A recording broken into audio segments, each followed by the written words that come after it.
Just a minute. We are live. A very good evening to everybody present here, and welcome to the World Heritage Week. So, should I start? Yes, ma'am, we can start. Okay. So, the topic that we're talking about is basically Vidarbha megaliths. But I will not talk more about the archaeological sites, but I will be talking how do I look at these sites that are mummed. We have to interpret them. So how do we interpret them? One very important way of interpreting them is using the ethnographic tool. And that is very much present in the state of Maharashtra. And we have to use it very carefully.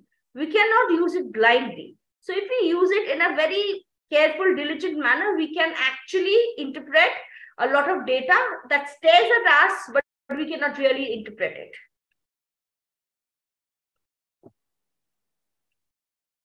So what I'm showing you here is basically the study area that I have focused my study here.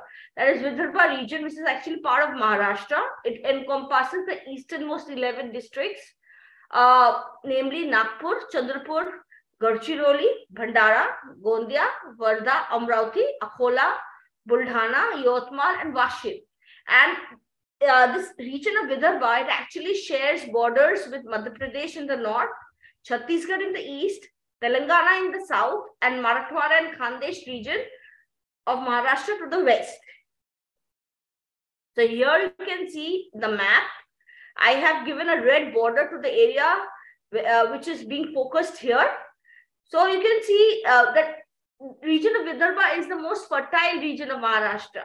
So as many people know that people have been fighting that Vidarbha should be a separate part from Maharashtra, because if Maharashtra is separated out from, if Vidarbha is separated out of Maharashtra, then Maharashtra will lose out on a lot of natural resources. But now that is a political reason, but earlier it was a social reason. Because of these natural resources, Vidarbha actually developed. And for the same reason, Vidarbha, actually the early Iron Age developed in Vidarbha and not in other parts of Maharashtra. Because as you know, early Iron Age is basically the usage of iron and also the production of iron tools. So to do that, you need to have iron resources, you need to have iron ores. And that is present only in Maharashtra, that also in Chandrapur, Gadchiroli region, and not in other parts of Maharashtra. So it was only in this region that you have pockets of early Iron Age civilization. So basically, a very simple introduction to megalithic culture. We have the only literary reference to this culture we have in the Tamil Sangam literature, but that also in the early historic period. And there are zonal variations. Although we have megalithic culture in southern India and in Deccan region, but in southern India, we have variants. What are megaliths? Megaliths are basically huge stones, lithos. Mega is huge, lithic is lithos, which is stone. So it's basically huge stone used for building a structure. So in southern India, these structures have a different format. In Vidarbha, these structures have a different format. But the usage is the same. The usage was to inter the dead, but the format is different. In southern India, we have urn burials, we have umbrella stones, we have hood stones, we have hat stones, which are known as topical. But these are not present in Vidarbha. In Vidarbha, we have stone circles, we have cairn circles, we have menhirs. I'll show you photographs so that you have a better idea. So what you can see here, I have actually chosen 3 sites to show you photographs. There are many more, but these are still present. Other sites have now been mostly destroyed. So this is the site of Dhamnalinga, which is again in Vidarbha. And you can see this is the excavated stone circle, and this area had multiple stones. There were 24 stone circles, and there were double stone circles, there were conjoined stone circles, and this is one of the stone circles that was excavated. So you can see it is basically where the blocks are crisscrossing, you have the burials. But it's not only where the blocks are crisscrossing, you have multiple burials within one circle. And along with that, you have funerary assemblage. This is Mahusari. Again, you had multiple cairn circles, but now you have only one. I don't know if this exists now or not, because this photograph was taken last in 2000 and I think 16. And this is the site of Bihar, which doesn't exist anymore. But this was a double stone circle, which was excavated. And the first one, Dhamnalinga, was excavated by RTMU, that is Rashtrasan Tukraju, Maharaja Nagpur University. Mahusari was excavated first by RTMNU, then later on by Deccan College. Vehar was excavated by RTMNU. Then there are many more sites that have been excavated, like Nekund. Then we have Takalghat Khapa, then we have Kherwara, then we have Zunapani, which was excavated by Deccan College and by Archaeological Survey of India.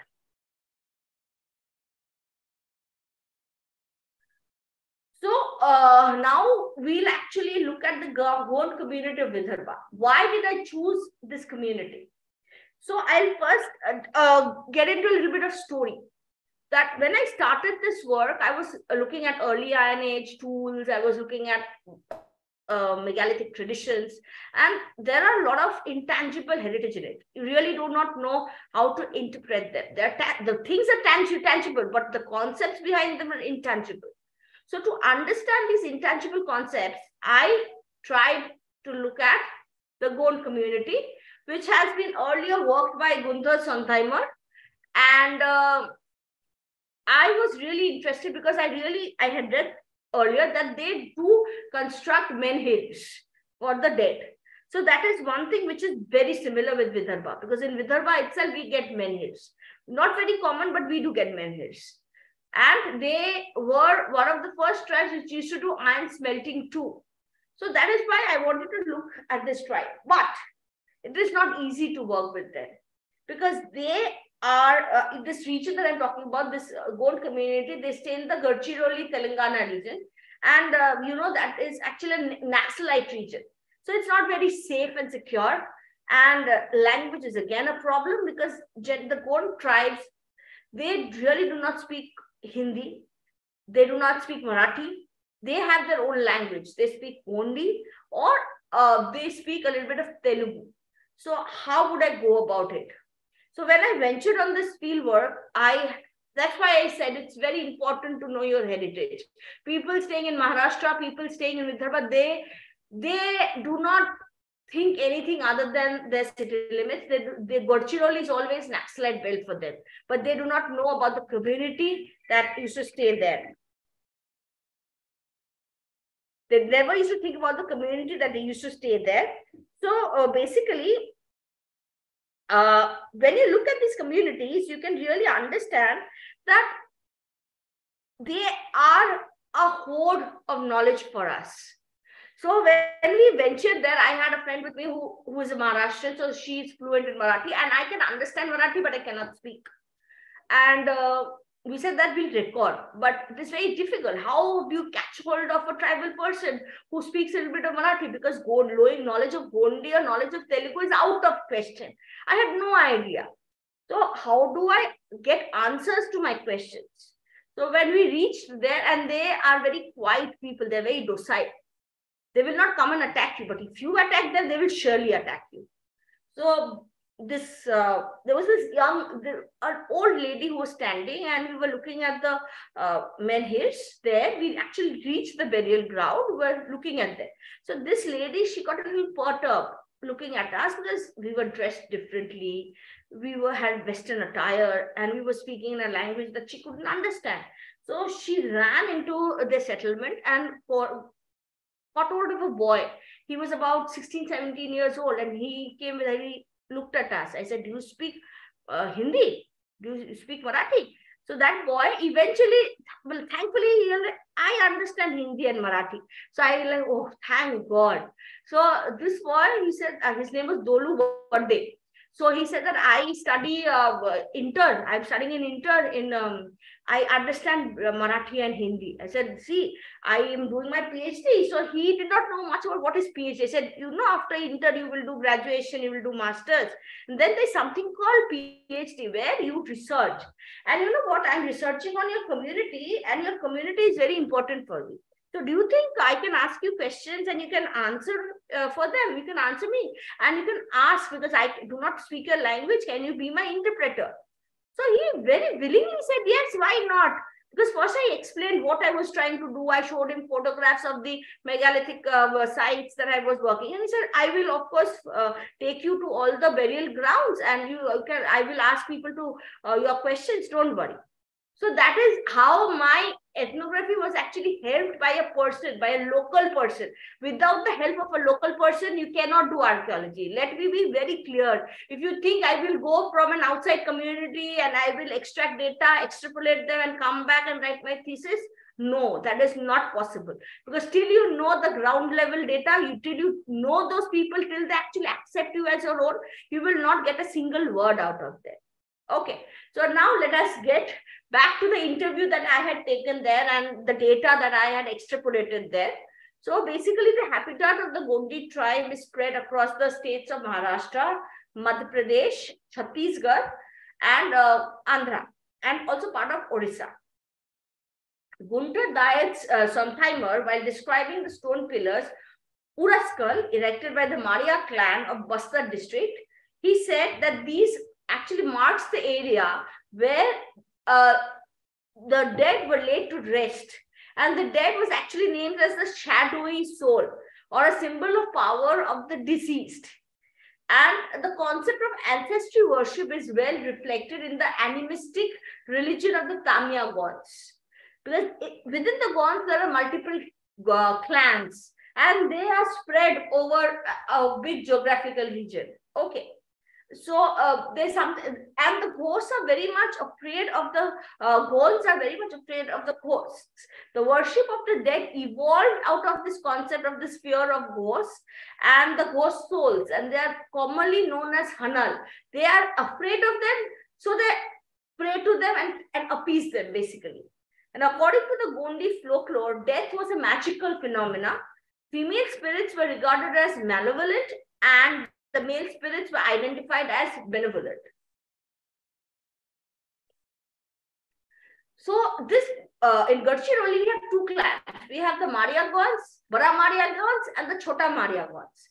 The Bara Maria gods are actually the autochthons of Gadchiroli region, and they inhabited the forested tracts for habitation. And they survived on hunted animal meat and plants produced. They never really practiced anything, and they did not even cultivate. They were simple people staying in the forest, collecting forest products, animal products, and living on them. However, this hunting activity suffered a setback due to the government rules of forest conservation. And at present, and because of the Chota Maria gods have come down to the plains, and the Bara Maria gods, they still possess the originality of the Gondi tribe, and they still stay on the hill forested tracks, and they're very rare to interact with. You cannot interact because they do not know any language, and they are afraid of people, and they really do not come down to the plains. And it was not safe for us to travel to the forested tracks, because these forested tracks, these highlands of Gadchiroli, these are actually where the Naxals have their base camps. So the Bara Maria gods are afraid because they are used by the Naxals, and they are also hunted by the police. They're caught in between. Nobody can actually help them because they're caught in between. They really do not know what to do. If they do not help the Naxals, they will be killed. And if they help the Naxals, the police will come and kill them. That is why they're very wary of people. So at present, the Bara Maria gods, they still engage in hunting, but they hunt only small prey, such as wild rats, hare, squirrels, and so forth. And the use of bow and arrow and sling ball for trapping prey is a common practice. As you can see, I have shown you, I have put some photographs for you all here. You can see, and this lady, while I was in the lower tracks, I was talking to this Dolu one day told me, Madam, देखिए वो Bara Maria God का है. So I was very excited. उनसे थोड़ा बात हो सकता है? बात तो करेंगे नहीं, पर थोड़ा हम information निकाल सकते हैं उनसे. So this is basically a lady of Baravaria clan, and she was coming back for hunting. She was not showing it to us, but then suddenly she pulled out a dead rat and was hanging in front of my face, and I was a little wary. And then this was another clan. This was another settlement that I was actually recording, and they were actually hunting, and they were using the sling balls and bows. And these sling balls are very common in the archaeological context. There is no site where you will not get a sling ball, and they are always interpreted as I don't know what, that a bead which has not been perforated. Why can't they be used as a hunting tool like these people?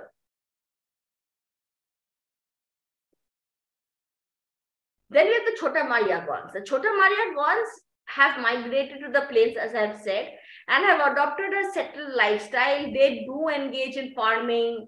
They do engage in, they were the people actually who engaged in iron smelting and smithery activity. And now the younger generation are getting education. They're going to the nearest village and getting going for formal education.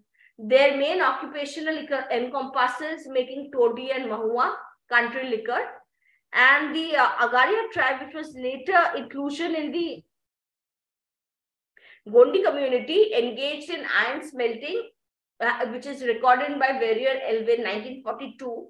And presently the Chota Maria Gond engages in iron smithy and agriculture. Again, these people were smelters. So they used to actually get iron ore from the hills. But now that is not possible for them, because those areas are now under government rule. The government, some private companies and some government companies have taken them over. So they now cannot even get ores. So they cannot even do iron smelting. And as they're not being able to do iron smelting, they're forgetting the traditional knowledge of iron smelting. They are doing only iron smithery now, which is basically collecting wastage like railway tracks and all, and they are heating them up. They're calling them polat, and they're making small axes, sickles, and chisels, and this and that. But they're forgetting the original tradition of iron smelting.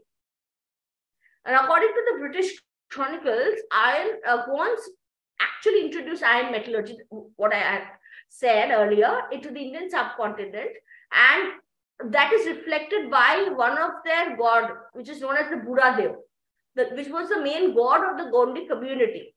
And he was worshipped in the form of iron balls strung from an iron chain. And later, the gods from the Mandla region started worshipping Buradev in the form of an iron doll. Before Buradev came into existence, there were an entire pantheon of tribal gods, such as the Parsi pen battle axe god. So basically, each tool, a battle axe or a chisel or a sickle, was a god for them. Palo and so forth. And each god and goddesses were made of iron and shaped in the form of a spearhead. Religion. Let us come, because when we're talking about community, we should talk about everything, right? And please, when I'm talking about religion, I will be using the data from here when I'm trying to explain why I'm using this for my archaeological research. Okay.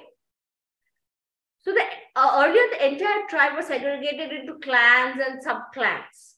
The Abujmaria Gonds of Bastar district, Madhya Pradesh, are divided into various sub-clans on the basis of their revered animal, like the Nagin or the cobra race, Bhaisa or the buffalo race, Netam or the dog race, and so forth. The Gonds residing in Chandrapur Gadchiroli region were also divided on a similar pattern. But the name of the clan depended on the number of gods worshipped by them. For example, a 7-god group worshipped the porcupine. The 6-god group worshipped the tiger, and so on. So if I am a 7-god group and I worship porcupine, then I cannot kill porcupine. I can kill any other animal but porcupine. The 6-god group cannot kill the tiger but can kill the porcupine and other animals. Okay. So basically, these, as Gonds believed in animism, Therefore, animal worship played an important role in their religious pursuits. And with the advancing of belief system, these revered animal became the totem symbols of these clans. And these totem symbols later were used as designs for menhirs. So if somebody from the 7 god group died, so the design of the menhir will be a porcupine. The headgear of the menhir will be a porcupine. So that is how you can identify, okay, this is of the this man who is buried there. He was from the 7 god group, or that the dog. So he was from the 9 god group worship clan. So that is how you could identify which clan these menhirs are of which clan, and you could segregate them. Okay, even after years you could do that. So that is why each menhirs were designed with a totem symbol of a cock, ram, dog, and so forth. Buradeo, the tribal god that is mentioned earlier by the British Chronicle, is no more worshipped by the Bara Maria god or the Chota Maria god of Gadchiroli district. Okay.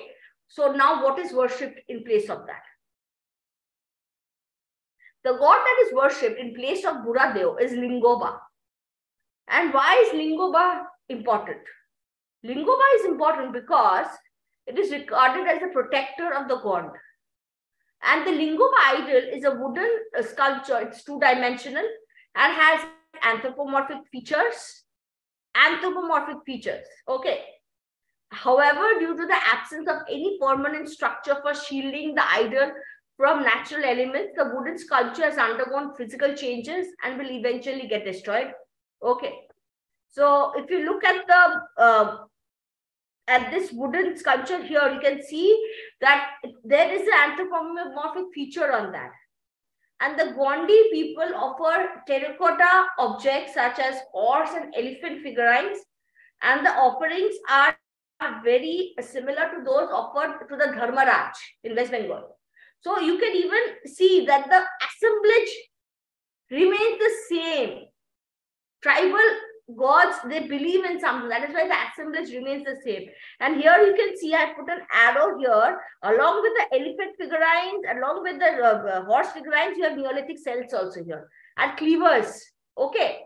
So by looking at these, you cannot find the sites now because they are heavily forested and it's not safe for us to venture. But I could understand, I asked them from where were these collected.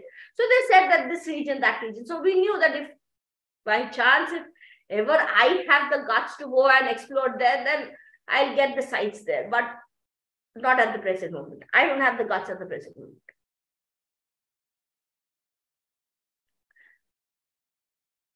So now let us look at the funeral rites of the Bara Maria gods, because this is where I am coming to what understanding the intangible heritage. Okay. If you remember, I had shown you photographs earlier of Dhamnalinga, Dholameti, Mahurzari, Bihar. Keep that in mind. You will understand why I have taken these. Okay. On the death of a person residing in the settlement, the entire village gathers to prepare the corpse for their last rites. The corpse is kept within the house of the deceased for 1 day. Then on the next day, the corpse is given a bath and is placed on a wooden bier, which is carried by the clansmen to the burial ground, which is always on the east of the settlement. While the other clansmen follow the funeral procession, beating drums and singing songs. Few amongst them go ahead and select the area for digging the pit. Okay. After digging the pit, a coffin is constructed by placing stone slabs. The coffin is not made earlier. It is constructed then and there. Okay. And how it is constructed. Inside the stone-lined coffin, they construct the coffin by digging the pit, and then they are placing stone slabs in the form of a square. Okay. Or even rectangular format. Inside the stone-lined coffin, the body is placed in the east-west orientation, and then it is covered by another stone slab. Then the pit is filled with soil. During the colonial period, the gods used to inter, along with the corpse, a few pieces of cloth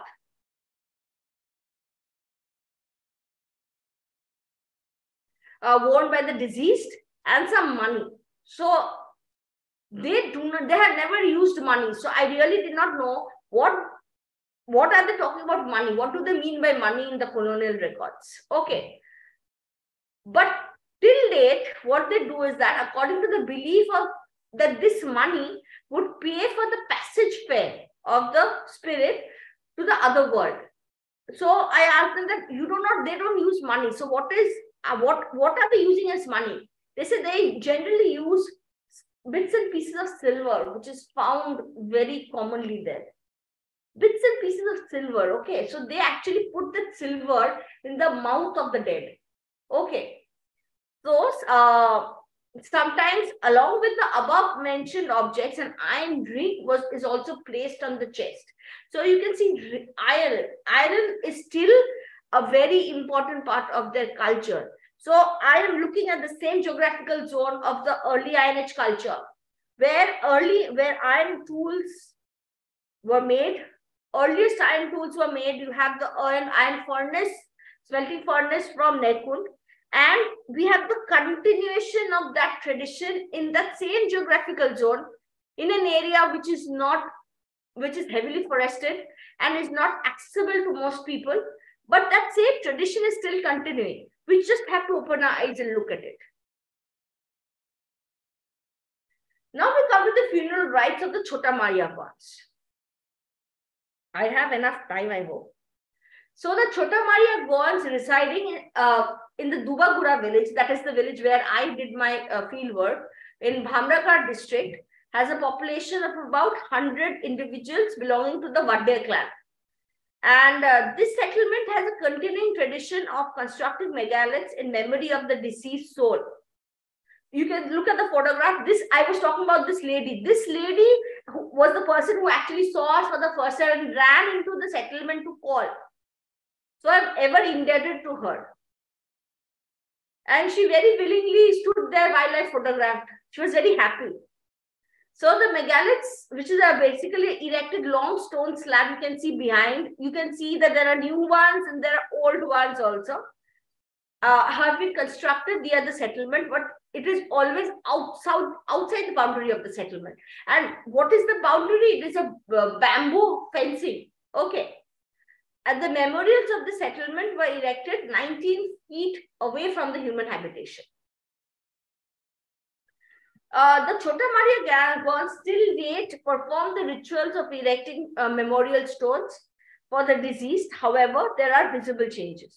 What are the changes? Because it cannot be the same, right? What Varied Elvira or Gunther Sontheimer had recorded cannot be the same. So it is always best if you want to do ethnographic, if you need to use your ethnographic data, it is always best to go back and look at the tribe. You cannot depend on the data which is 100 years old or 150 years old. So the burial ground is still located on the outskirts of the settlement, and the corpse is carried on a wooden wire to the burial ground. A 2-meter deep pit is dug along with the body. Along with the body, a silver bangle. So you see here, it's a silver bangle which was worn by the deceased, is also interred with it. It is an established belief that the silver would be utilized towards the expenses for transportation to the next life. Same thing. The belief remains the same. The belief doesn't change. Okay. Earlier, an iron ring was placed on the chest, similar to what was happening with the Bara Maria gods. And after the corpse is entered into the pit, rice is thrown on the corpse and then covered with boulders and soil. 4 wooden carvings are placed at 4 ends. Here you can see the top photograph. I have actually put the arrows and blown it up for you. And this was the burial that was actually done on that same day when I went for recording. So 4 wooden carvings are placed at 4 ends of the grave, which can be interpreted, which has been interpreted as anthropomorphs by me by looking at the similar artifacts that I get from other regions. These anthropomorphic figures in relation to dolmens are found from the megalithic context of southern India. I put a photograph for you below. And near the burial, offerings such as country liquor, which is toddy, boiled rice, offered on palm leaves, slippers, clothes, and aluminium vessels used by the deceased along with the other offerings such as a pipe used for making toddy is also kept for use by the deceased. Eventually, a charpoy is kept on the grave resting on the 4 anthropomorphs. This last paragraph, if I'll give a small narration of what will you find when you excavate a Vidarbha megalith, maybe at the site of Dhamnalinga or Mahujari or Bihar. There will be a stone circle. You will open up the stone circle. You will get a burial, which is in a pit. With that burial, you will get micaceous redware pots. You will get blackware pots. You will get redware pots. Along with those, you will get animal bones. You will get iron tools. You will get beads, semi-precious stone beads like carnelian beads. Then you will have copper tools. Then you will have artistic copper figurines like a bird figurine or a ram figurine. What do you find any similarity with what you are seeing here and what you are seeing there? Because that is also how the dead was interred along with the burial goods here, how the dead was interred with the burial goods. So when I'm looking at those burial goods, I do not know why such burial goods are being placed with the dead. Why? But when I'm looking here, when I am understanding the concept behind this, I know why they were using it. Here the concept is that inserting the pipe used for making toddy, because that person used to make toddy, that is his profession. So they're giving him that so that he can continue with that profession in his afterlife. They're offering him toddy rice because they do not want the dead person to be hungry. So this is the same concept. See, for me, I will say this is not exactly the same concept, but it is intangible. So to make intangible tangible, I have to look at the tangible and understand my intangible. So I feel concepts do not really change. Okay. So then we have the erection of menhirs and dolmens. That is the original resting place of the dead. So the menhirs are erected on the 13th day. That is the tervi after the death. However, the time period between the death and the erection of the memorial depends on the financial and social status of the deceased. If somebody is rich, it can be done on the 13th day. If somebody is not rich enough, doesn't have the money, he needs time, because it's not just erection of the menhir. On the day of the erection of the menhir, there is a party thrown, because the entire clan has to be fed, and there are multiple, there are 20, 30 fowls have to be sacrificed, a goat has to be sacrificed, and the entire clan the food has to be distributed. So to get that expense, you need time. So the construction of the menhir depends on the family people. Okay. And it also denotes your social status. So there are a lot of people who do not have a menhir because they didn't have the money to throw a party. Okay. So that can be also interpreted. Okay. So after the erection of the memorial, multiple fowls are sacrificed and the blood is offered to the deceased. After the sacrifice, the meat of the birds is cooked and a feast is arranged for the clan members. Both the numbers of fowls sacrificed and the feast depends on the financial status of the person's family. Different architectural styles adopted for the two genders. What are the architectural styles? Here, the tall ones are the menhirs, which is for the male. And below here, I have actually given you a blown out one, which is a dolmen. This is actually for the female. So basically, the female are resting at the feet of the male. Again, gender bias. Nobody can fail. The menhirs of an entire family are constructed alongside each other. The earlier mentioned concept of erecting a stone bench in front of the menhir for the spirit to sit has acquired a new meaning as they denote the memorial erected for the female gender. Okay, because this dolmen, when I was looking at the record of Verrier Elwin or Russell and Hiralal, they were saying that these stone benches, these are actually stone benches. And it was basically for the male dead to come and sit. But that is not actually the concept. That is why I said that you need to look at the data again. These are actually erected for the female gender. These are not stone benches. Okay. So now I come to something. Again, I will narrate something. When you look at Vidarbha, when you look at the megalithic sites, you at an area you get 24 megaliths, 24 stone circles, and you have a habitation. So do you think that 24 memorials, only 24 people stayed at that settlement? Do you really think at an entire settlement only 24 people were staying? No. But then why are we getting only 24 stone circles? Does that mean that these were secondary memorials? The original memorials are somewhere else, and these are secondary memorials. These are basically to commemorate. And not everybody and anybody could come and commemorate their dead, because there were also social status at that time. There were different hierarchy. So not people of all levels of the society or the strata could come and erect a memorial. Because how do we answer that only 24 or 26 stone circles are being found beside a huge settlement? Why? So here I have actually put on display different menhirs and dolmens. You start from the one where you have a helicopter on top. This is actually, now the totems have changed. They do not use rat, hare, squirrel, dog anymore. They have aeroplanes now. But this also gives a meaning. This person wanted to ride an aeroplane and he couldn't. So his wish to ride an aeroplane is actually projected here. So that also gives you a data. Okay. Same here. The one on top, that is from a site called Nagbhir in Vidarbha. And that is from a site in southern India. And this is the dolmen from the south, from the side of southern India.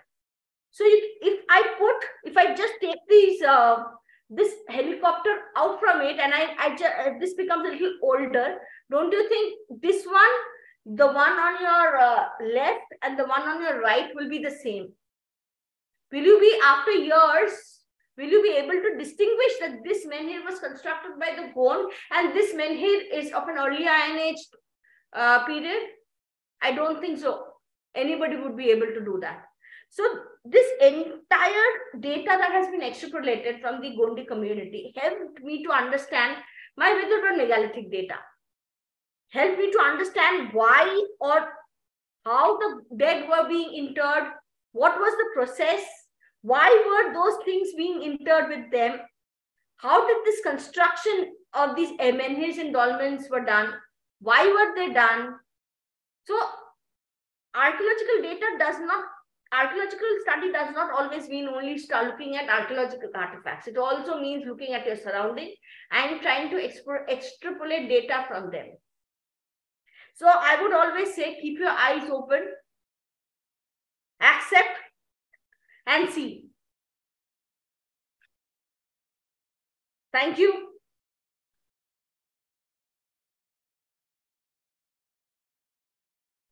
Thank you, ma'am, for this amazing session. I'll just check if there are any doubts or questions.